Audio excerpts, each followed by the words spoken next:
course starts out with this concept of quizzing. Now, it kind of relates to Team F's presentation about when you create a product, you aren't just creating a product, you're creating a customer. And this looks at examining what you need to do in order to get this customer to keep coming back from you. And you need to ask yourself some questions.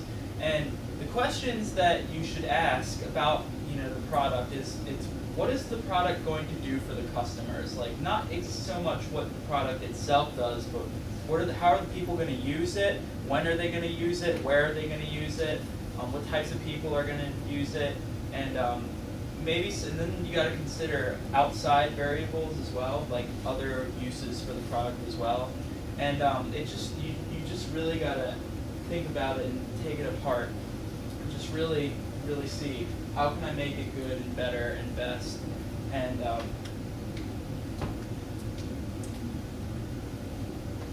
so the consumption chain analysis is basically how can we look at every single step in between from when you actually recognize the product to disposal. How many people in here actually plan to be entrepreneurs? Raise your hand. How many people plan to be entrepreneurs but just don't know what they want to do in terms of entrepreneurship, right? So I have great news for you guys, right? If you take a look, these circles actually represent 14 opportunities, right? And every step between being aware of the product to getting rid of it, there's an opportunity for you to actually create a business that revolves around that link in the chain, right? So this chain here is very important because many businesses today may not have the assets or the money to start the next Tesla, but they can work with discarding batteries or with insulation in current vehicles, right? So the first thing you have to recognize is how can we meet the needs of our customers, right? One of the worst things you could do is build the best product that no one wants, right? It's kind of like the lean startup mentality, right? So understand what problems are your customers having and what opportunities can you generate from those problems, right? So being able to search for existing alternatives is very powerful. It's what gives us as consumers the power of choice. You go to the store, it's not just one flavor of Kool-Aid, it's like 20, right? So being able to pick and choose what you want to buy is a very powerful driver of consumer behavior. Selection, right?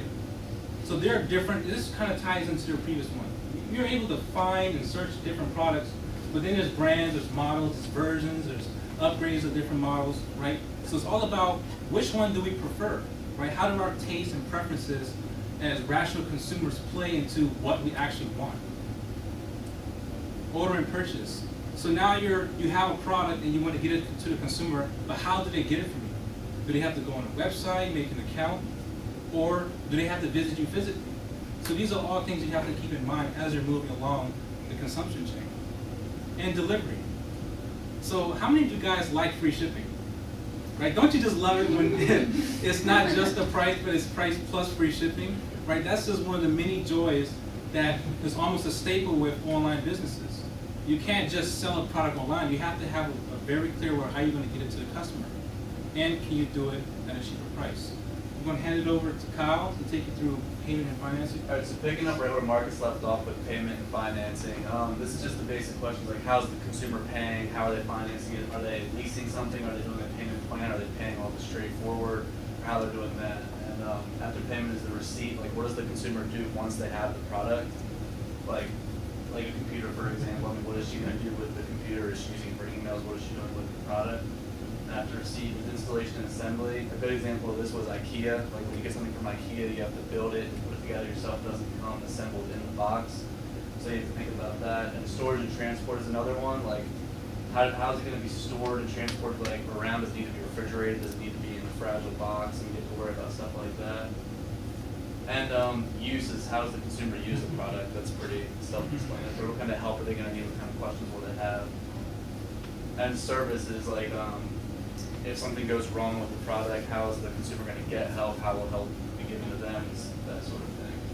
And repairs and returns, what happens if the product breaks, if the product needs returned or the order is canceled, how will handle that?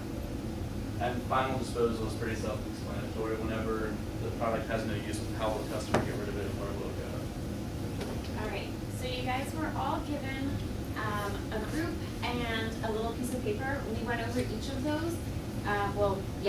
Each of those. And what you guys are going to do in the next, we'll give you a minute for it. I think you guys can do this. Is you're going to come up with a business. So the name of the business and what it does in regards to your piece of paper. I'm going to give you an example with the first two. So we did awareness of need. So we've got the idea of an advertising agency that, so we're doing it in regards to an electric car, my apologies. An advertising agency that specifies that is specifically for electric automobiles. So they figure out where they want to place the ads, whether it's on the home learning channel or discovery channel, places where they think it would be most productive. So that people will realize, hey, I really want an electric car. So the advertising or the company's name would be electric advertising. Our second example would be with search. And so how are you going to find a car? So it's a website that's specifically to help you find an electric car, whether it's a Ford, a Honda, a smart car, which is the best, by the way. And so that website would be electricautos.com. So now, 60 seconds, come up with your name, and then we're going to go through the rest of the chain. Essentially, you're all creating mini businesses. You're all businesses. Around car or? Around buying or owning an electric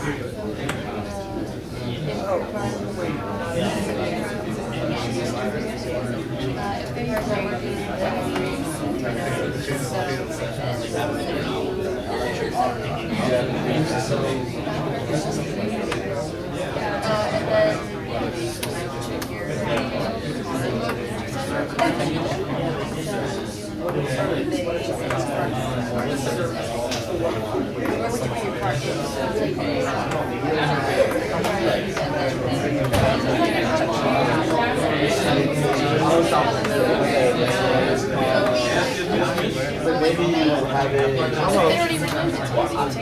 don't know. I don't know how the next call.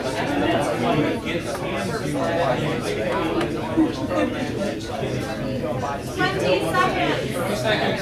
You guys have business names, your business concept. 10 seconds. What do you like?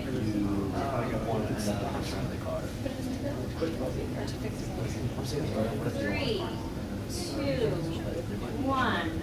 Is everybody ready? So who has selection?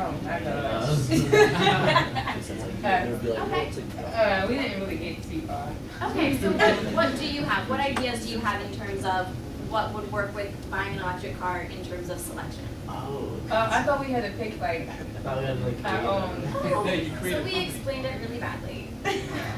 I thought we had to make up our own business. Yeah, you are. So you're creating your own business that revolves around using your part of the chain, right? For electric car. Exactly, for buying and owning an electric car. I So guess for- that Wait, part. for buying. Okay. Buying or owning.